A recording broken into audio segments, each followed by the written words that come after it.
What's up, guys? YouTubers, renegades.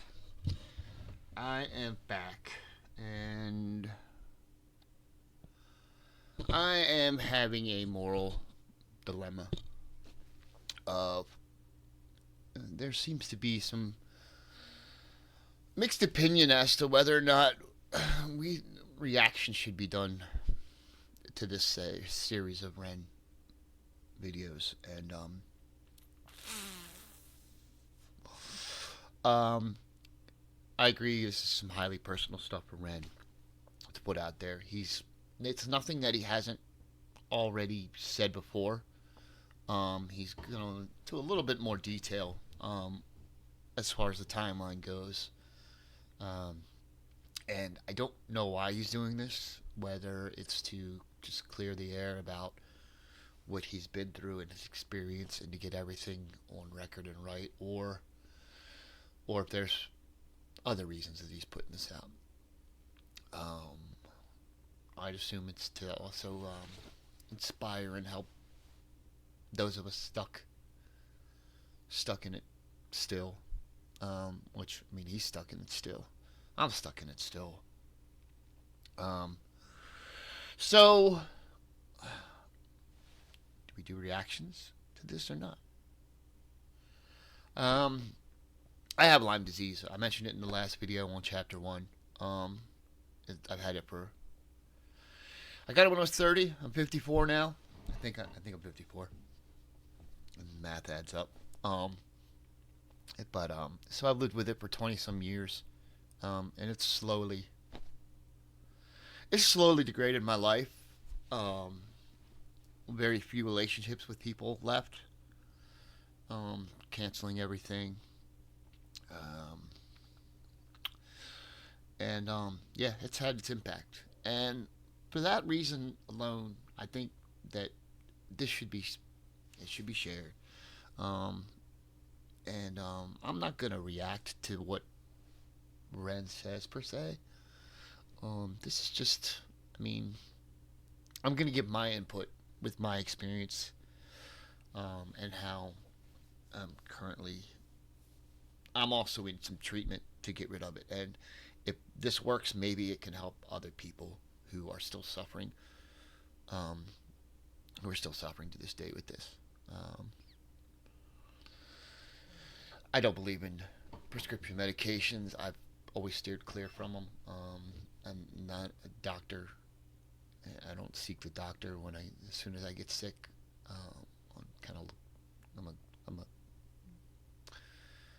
I'm a Googler. I'll Google it, figure out what it is first before I ever go see a doctor. I don't know, but I want you guys to let me know. Let me know in the comments. Should we keep on doing this, or how can I do this and make sure to be utterly the most respectful to Ren as I possibly can?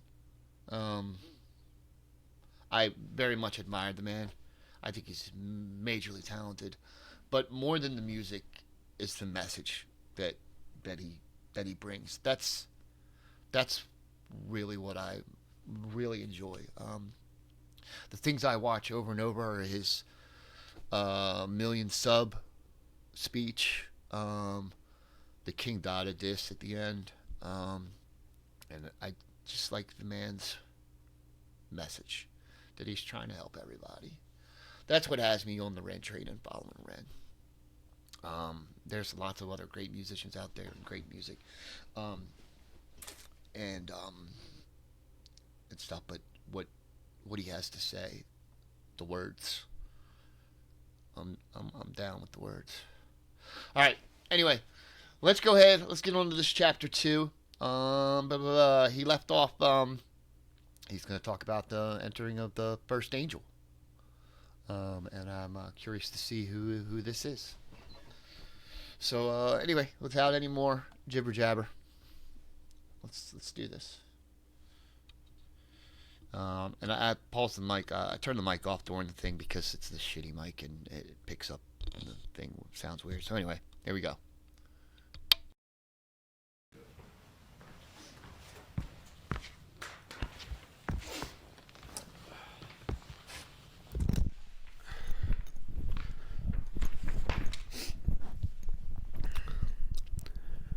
A year of living in a nightmarish purgatory does strange things to your psyche. I was still trying to push through university, but I found myself missing many lectures to stay in bed. I started noticing more unusual symptoms creeping in, a strange buzzing sensation in the soles of my feet. My vision started looking like fuzzy television static, something that I later learned was called visual snow, something with no known origin. My calf muscles started constantly twitching and spasming. At any moment they wouldn't go longer than 20 seconds without twitching, and that can drive you a bit nuts. All these symptoms I still live with to this day. You just become very used to tolerating constant discomfort. It becomes kind of the norm and kind of becomes like an annoying, unsettling radio static in the background of existence. I stopped taking my antidepressants after having cycled many different kinds. None of them helped. All of them gave me some new kind of symptom or side effect like insomnia, dry mouth, heart palpitations, no libido, etc. I spent a lot of my time alone, but in the moments of respite I'd hang out with friends. We formed a band called Trick the Fox the year before I'd gotten sick. It was the one ray of sunshine I had at the time. I quickly became friends with a bass player called Charlie, and we developed some kind of musical telepathy where we both knew what the other was going to play before it even happened. He was the first musician I've ever felt this kind of chemistry with. I became a kind of third wheel in his Momoko's relationship. With time, Momoko became like a sister to me. To this day, it's one of my favourite people on this spinning rock. Performing with Trick the Fox was one of the rare times that I felt free. There was something about the duty of having to entertain others that let me escape the physical limitations of my own sick body, even if just for a moment. I usually pay for it the next day with what can only be described as an energy hangover where I'd be stuck in bed all day, but for me that was worth it. Those days I was still fairly functional. It was around this time I started losing faith in the medical industry. The more appointments I'd go to, adamant that something was wrong, the more of a hypochondriac they treat me as. Medical gaslighting is a real thing with chronic illness. They chalk me down as someone who was always requesting blood tests, and my mental health diagnosis probably didn't help that. Strangely, they never tested me for any kind of pathogens. I decided to embark on a precarious journey into the Russian roulette chamber of Dr. Google. I would type in the most predominant symptom of the day, and Dr. Google would tell me that I have a rare disease and I'm probably going to die. With time, I sharpened my search engine axe and refined what I was looking for. I dived headfirst into the abyss of online support groups, hoping to find solace or answers amongst fellow sufferers. We were like crabs in a barrel. Very rarely someone would find their silver bullet and announce what it was that cured them. Hundreds of people would follow their protocol, some with mild success, but most of us will still remain trapped. I joined as many online support groups as I could. It was a bit like the beginning of Fight Club, except instead of faking conditions to feel accepted, I was desperately hoping I had those conditions so I could cure myself and get the fuck out. I convinced myself I had conditions like candida, magnesium deficiency, parasites, adrenal fatigue, heavy metal poisoning, etc. At the time, I felt like I was single-handedly keeping Jeff Bezos in business. While most students were spending their student loan on drinks, I'd spend mine on the supplement or protocol of the week. I'd follow whatever herbal or supplement protocol was suggested, sometimes noticing mild improvement and sometimes getting a lot worse, most of the time feeling nothing. A story would pop up on one of these groups like, after I did a 30-day parasite cleanse of wormwood, cloves and garlic, all my symptoms disappeared. I'd read a story like this, get full of hope and put myself through a grueling 30 days, which would often result in a worsening of symptoms. My body felt even sicker and weaker, but I'd stick it out because I was told that this was a good sign. The parasites are dying. I peered into the toilet bowl and valiantly waved goodbye as I flushed their imaginary corpses into a watery abyss. At the end of the 30 days, I'd be left with a lighter wallet and all my symptoms still remaining. And if that didn't work, I'd move on to what was next. Maybe I have seasonal affective disorder. Alright, so I'd get on the internet, order a light, stare at it for 10 minutes a day, and to my big fucking surprise, still have all my symptoms. The only thing that light illuminated for me was that I was desperate enough to buy a glorified table lamp. I kid you not when I say that over the years I probably have taken nearly every dietary health supplement known to man. One of the most grueling self-treatment courses came when I did a round-the-clock heavy metal chelation. I would take a supplement called ALA and DMSA, which supposedly shuttled mercury molecules out of your body through a process called chelation. I would have to take the pill once every 3 hours around the clock, which meant setting multiple alarm clocks to wake up and take them. The supplements came with their own side effects.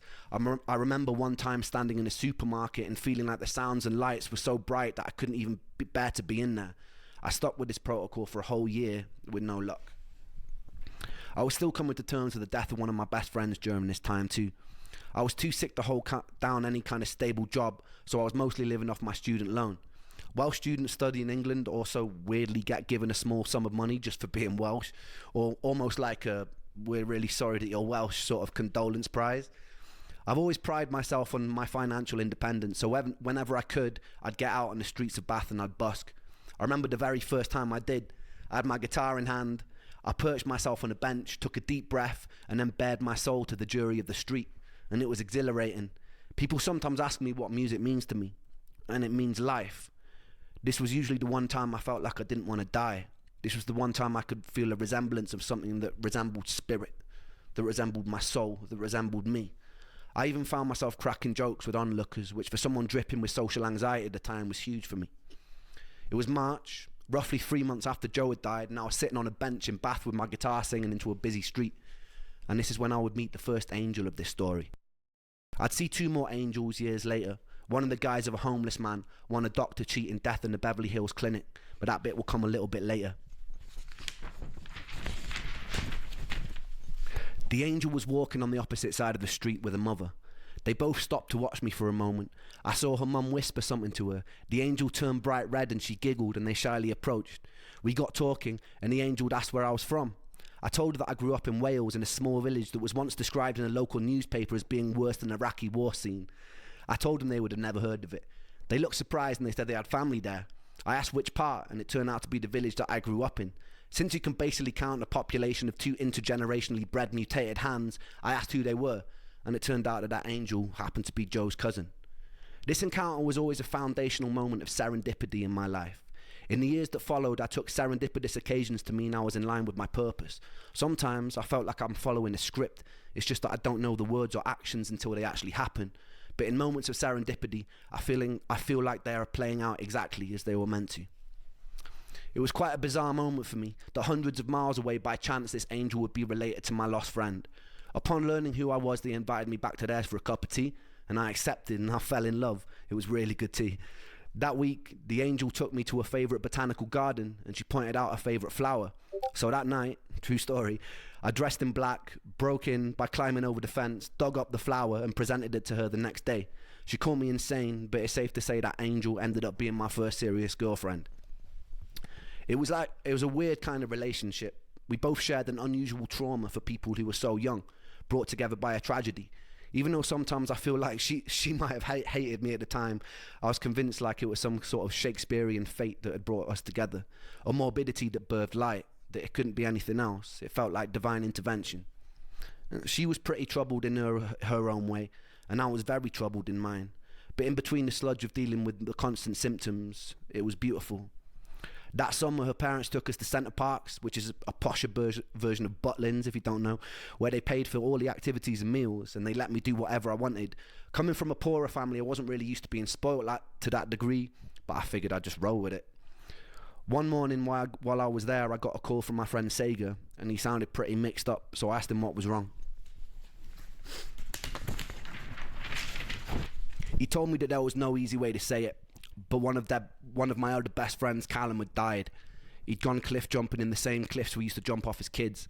The sea was particularly choppy that day, and he caught a cross current and he started to drown. Another guy that he was with had jumped in an attempt to save him, and they both drowned. The first day I met Callum, I was 11. He was in a year above me in high school and used to walk around with these massive baggy bright orange jeans. He hung around with all the goth kids and I thought they looked super cool. So the next day I painted my nails black and fashioned a necklace out of a severed extension cable from an old VCR machine. I infiltrated the group and I gained their trust. Not long after, me and Callum were friends, wandering around beautiful Welsh countryside looking for the most scenic places to smoke weed. We stayed friends throughout high school and I truly loved him. When Callum died, I couldn't properly grieve. I felt weirdly numb after losing Joe. I'd often feel guilty for my inability to cry at the time. A couple of years later, I'd learned another friend of mine that I used to play function gigs with had thrown himself off a cliff facing Dover. And again, I felt numb. I couldn't tell if this new acceptance of the inevitability of death was a beautifully liberating thing, or if it was a sign that my humanity was slipping away. To this day, death has kind of remained a bit of a matter-of-fact part of my life. During my years of sickness, I had to crawl through a morbid longing to be killed by my illness to find a more peaceful acceptance that death is just an inevitable consequence of life, and it doesn't spare anyone. That never left, and I haven't ever really been scared of dying since. Some days I've tempted it. What I'm more scared of is having to live my whole life as a sick person. In my relationship with death, the most healing moment occurred just 2 years ago. My grandmother, who I loved to pieces, was dying, but I actually got the chance to say goodbye this time, to hold her hand, to thank her for being alive. I remember not long before she passed, she was lying in the hospital bed, and she was very weak and very pale, barely able to open her eyes. I asked how she was, and it seemed like a stupid question as soon as it left my mouth.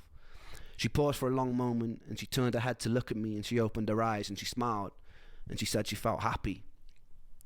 And it was just one word, happy, which was simple and it was beautifully profound. And that was one time I'd gotten a chance to say goodbye. And it was the first time that I hoped that one day I would die happy.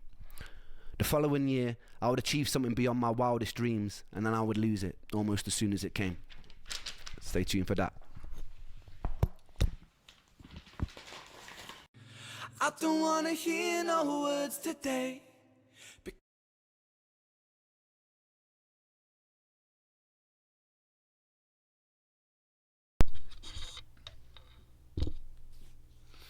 Wow. That's amazing that was that girl was related to Joe. Wow. Um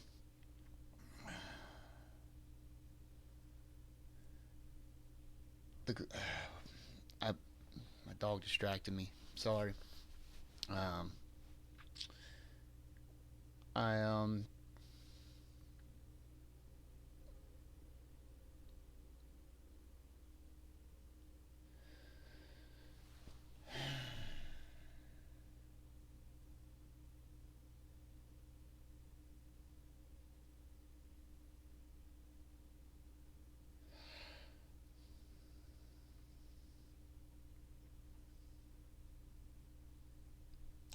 okay. I somewhat remember what I was wanting to say. Um After I was diagnosed with Lyme disease and I got um the prescription, got it billed, and took it. And the doctor had said that it was something I was gonna be seeing a specialist for the rest of my life, or something to that effect. So of course, when I got home, it was right to Google and looking it up, and everything I saw said that there was nothing. There was no relief from from uh, from it. I was a fan of watching the show Dexter, and I kind of refer to it as the dark passenger, like Dexter referred to his psychotic side or whatever, his killer side. But um, there's no relief. You can take medication, but the medication is temporary, and every site I looked at and the medical research I did said that it was only going to be a temporary solution, and that when that was over, I was going to be in a worse situation than when I started. And that's not an option for me. Um, I've I've always been a marijuana smoker. Found it when I was young, and as a kid, and not as a kid, um, but I think smoked my I smoked marijuana first when I was 18, 19. And I've never been a very outgoing person. I'm a little bit shy. Um, so um, it kind of helped make things easier, um, with social, being in social situations. Um, so I've always done it, and with the Lyme disease, I noticed that it would help with the insomnia. Well, it used to help with the insomnia. Um,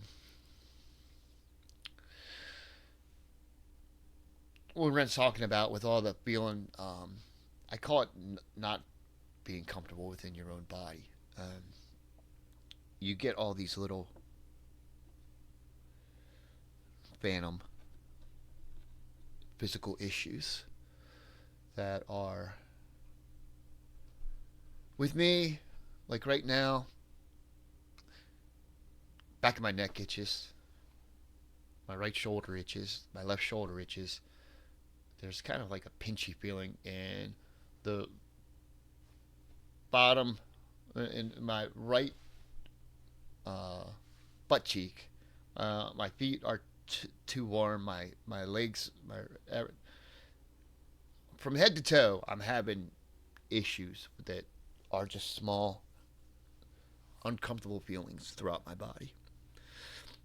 And these could be twitches, they could be muscle spasms. They're too hot, too cold, itchy, pinching feelings, like being bit by a bug, just any kind of uncomfortable feeling you can have.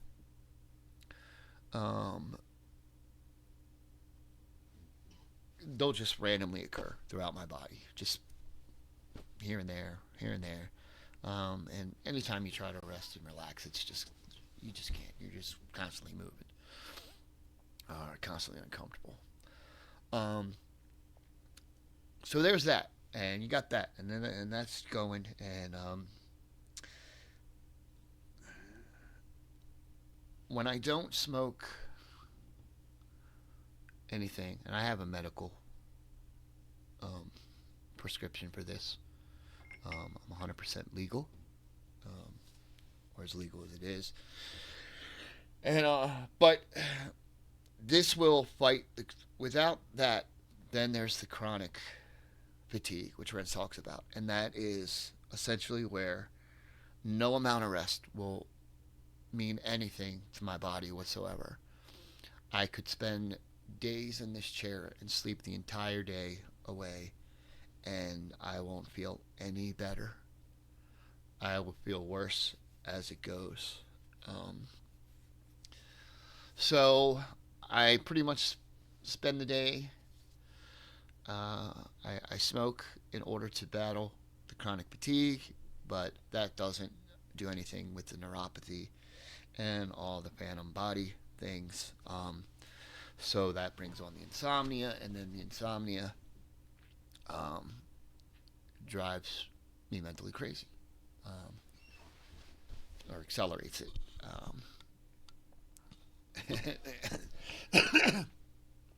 I'll wake up in the middle of the night. When I say wake, it's more like I regain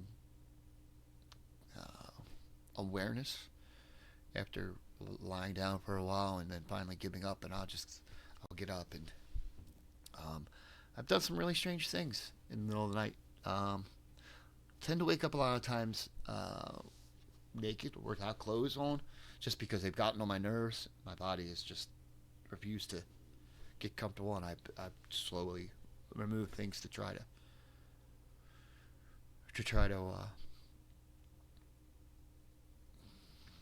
feel better. Okay, that's enough said on that. I'm not gonna take forever on these. I just got a song next. I need your guys' input. I'm also on a protocol right now too, where for this, I know someone who she's into the kind of like the I don't want to say alternative medicine. I don't know what else to call it. But she had a health blog for a while. Has done some stuff about the medicinal properties of cannabis and all that. She does make some of her own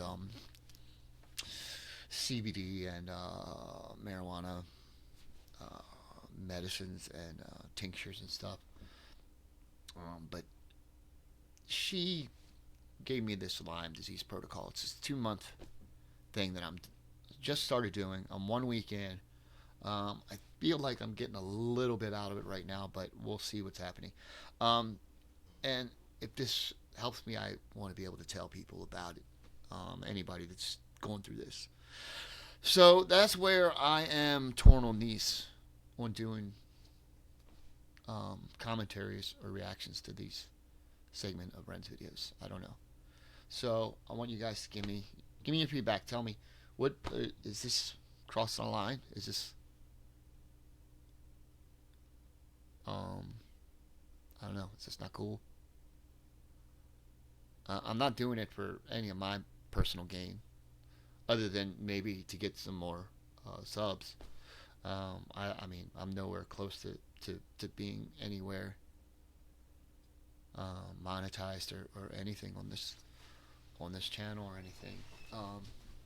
I hope to at one point. Maybe it'd be nice to get a couple bucks. I don't really like what I'm doing for money, and I'd like to find something. I'd like to find something online, or not online, but to do with the videos and stuff like that.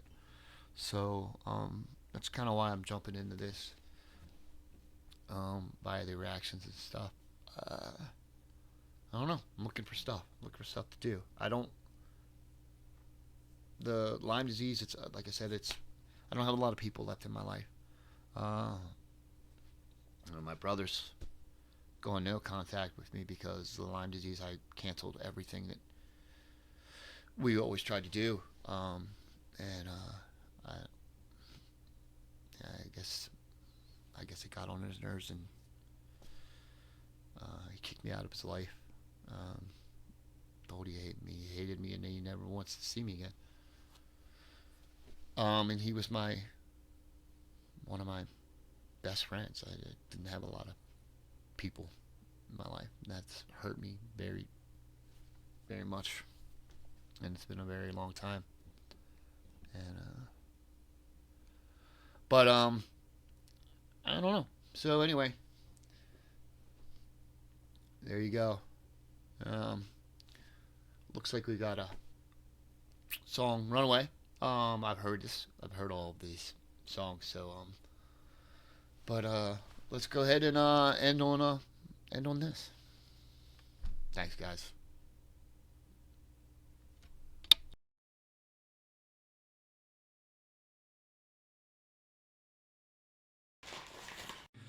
I don't wanna hear no words today, because that pull me under. In the castle of my room I'll hide away from the outside thunder. Gonna lock my troubles outside of this door, 'cause today it's just me and these four walls. I said I wanna run away, fly to another place, fly to another place, say oh. Said I wanna run away, fly to another place, fly to another place. The light that I hold, it turns to grey, and that makes me wonder, will I always feel this way? So far under, but I put my soul on show for everyone to see, 'cause even though it's bruised, I know it holds such beauty. I said I wanna run away, fly to another place, fly to another place, say oh. I said I wanna run away, fly to another place, fly to another place. Nobody here but me today, but that makes me stronger, 'cause I wash away the pain under sheets of feather. Gonna lock my troubles outside of this door, 'cause today it's just me and these four walls. I said I wanna run away, fly to another place, fly to another place, say oh. I said I wanna run away, fly to another place, fly to another place, say oh. I said I wanna run away, fly to another place, fly to another place, say oh. I said I wanna run away, fly to another place, fly to another place. I crave relief in solitude. I search for peace, but pain pursues. Please something, just free me, give me some truth. My head is a prison, I need to move.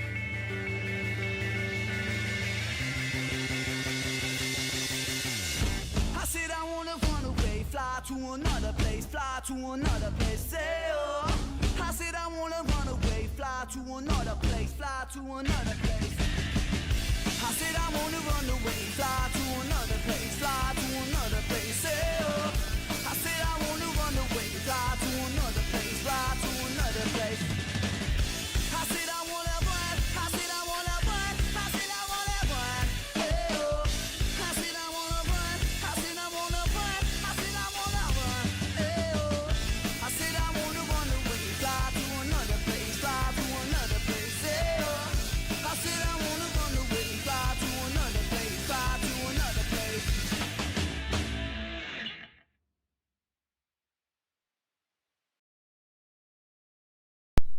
I love that song. That's one of it's such a catchy, great song. And it's awesome.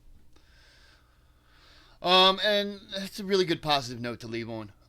Got a little heavy and deep, doesn't it? Anyway, like I said, let me know if this is cool or not. Should we keep going down this road, or should these just be for Ren? I don't know.